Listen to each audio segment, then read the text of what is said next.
بسم الله الرحمن الرحيم. عن سلامة رضي الله تعالى عنها قالت قال رسول الله صلى الله تعالى عليه وسلم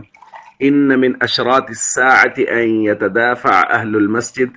لا يجدون إماما يصلي بهم رواه ابو داود۔ نبی کریم صلی اللہ علیہ وسلم نے ارشاد فرمایا، قیامت کی نشانیوں میں سے ایک نشانی یہ بھی ہے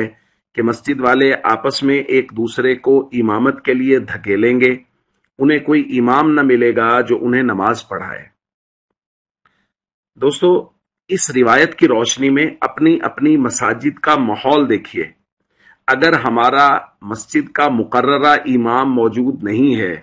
تو اس کے بعد ہماری مسجد کی کیفیت کیا ہے؟ عموماً یہ دیکھنے میں آیا ہے کہ اگر امام مسجد موجود نہیں ہے تو ہر شخص بھری مسجد میں سے بسا اوقات پہ مکمل صف میں سے کوئی ایک شخص بھی ایسا نہیں ہوتا جو نماز پڑھا دے، جو جماعت کروا دے، جو امامت کروائے،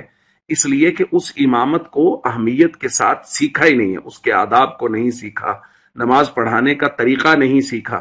اس وجہ سے امام کی عدم موجودگی میں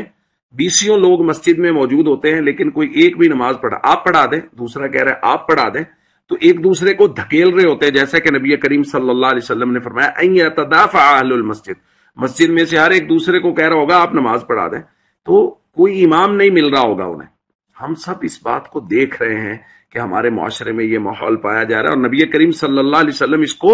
قیامت کی علامات میں سے قرار دے رہے ہیں۔